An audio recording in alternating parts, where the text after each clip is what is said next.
Hola, ¿qué tal? Mi nombre es Adrián Jiménez, estudiante de Ingeniería Eléctrica. Y para la materia de Maquinaria Eléctrica 1, mi tema a hablar será del generador compound. ¿Qué es el generador compound? Bueno, a lo largo de nuestro curso de Maquinaria Eléctrica hemos visto cómo, dependiendo de cómo conectamos el estator con el rotor o el inductor con el inducido, podemos obtener distintos comportamientos.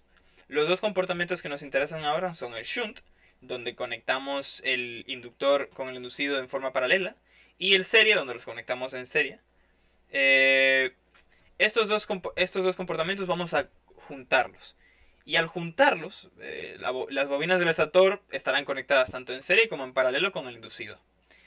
Entonces creamos el generador compound.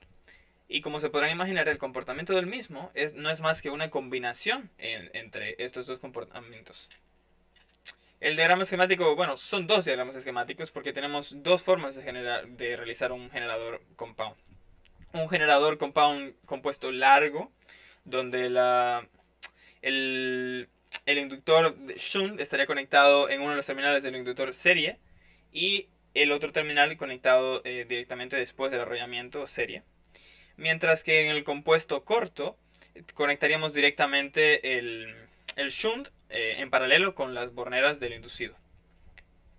Las diferencias entre ambos dos son realmente mínimas, simplemente variaría, básicamente iríamos por una de las dos opciones dependiendo de nuestra conveniencia.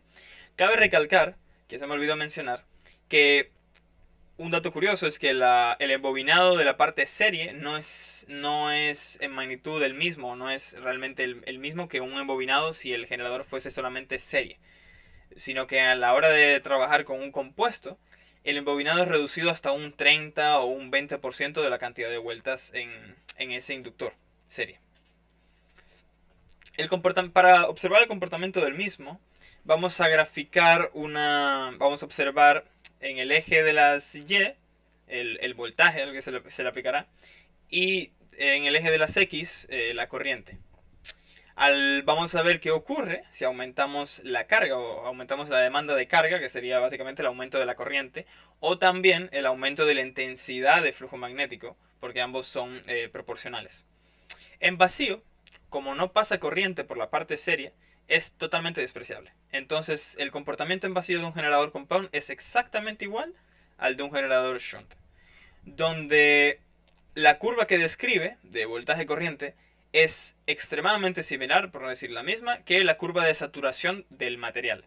Recordemos que los materiales ferromagnéticos, con lo que están hechos básicamente los generadores, y es lo que produce la inducción electromagnética, tienen una curva de saturación debido a que la densidad de flujo magnético es una cantidad finita. Y en cierta zona se satura el material por mucho que sigas aumentando la intensidad de flujo magnético o la corriente. Aquí podemos ver en la gráfica de la izquierda que se puede observar la curva de saturación. El punto P sería el punto antes de saturarse. Y la recta que graficamos desde el punto cero hasta el punto de saturación se conoce como la resistencia de línea de campo.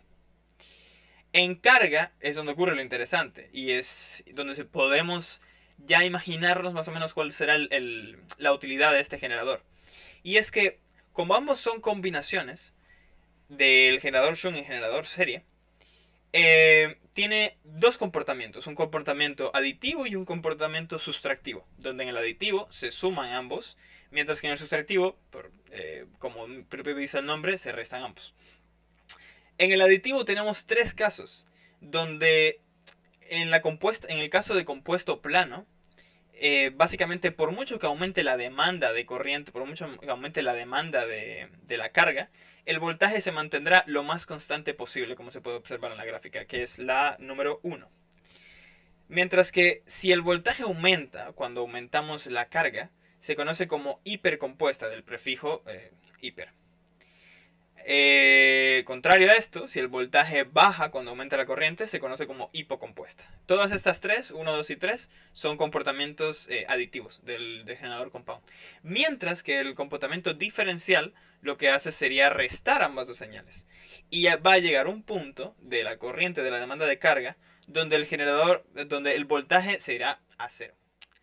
Para poder conocer un poco más acerca del generador compound, vamos a realizar un pequeño ejercicio.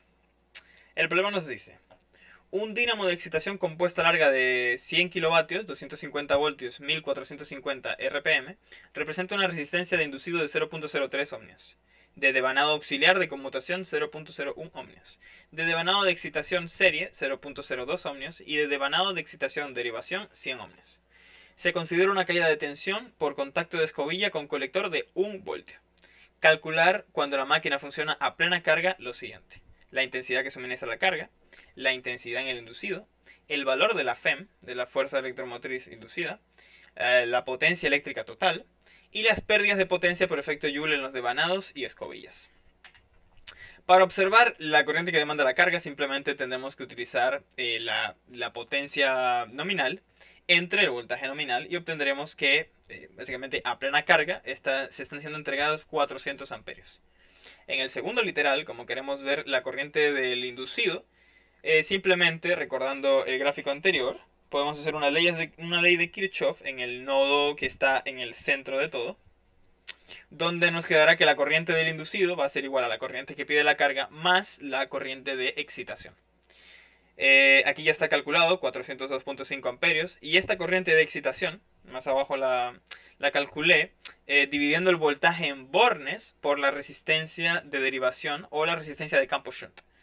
Es básicamente una ley de Ohm. Dividiendo el voltaje en bornes, 250 voltios, entre los 100 ohmios de resistencia, nos quedan 2.5 amperios. Nótese que la corriente de excitación siempre es bastante baja. La fuerza electromotriz también la podemos obtener mediante una malla, una ley de mallas de Kirchhoff, realizando una malla en la parte derecha de la imagen, donde está la señalización BB, donde tenemos que va a ser igual al voltaje aplicado en bornes más la resistencia del inducido más la resistencia auxiliar de conmutación más la resistencia del devanado del generador serie. Y todo esto multiplicado por la corriente que pasa por el inducido, que sería IA, la que definimos anteriormente. Más 2 veces la caída que ocurre en bornes. Que acordémonos que la caída que ocurre en bornes es de 1 voltio. Entonces, reemplazando los valores numéricos, obtenemos básicamente el valor de la FEM, que sería de 276.15 voltios.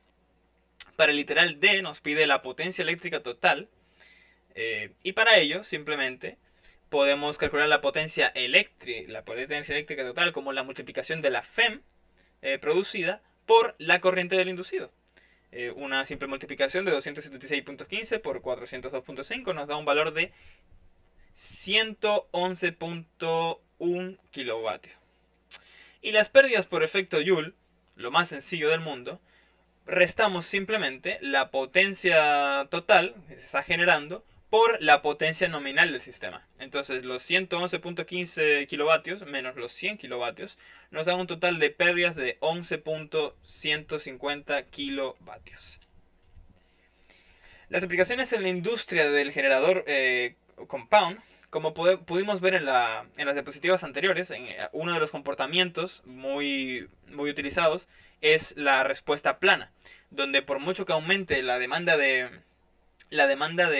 corriente de una carga, el voltaje se intenta mantener lo más constante posible.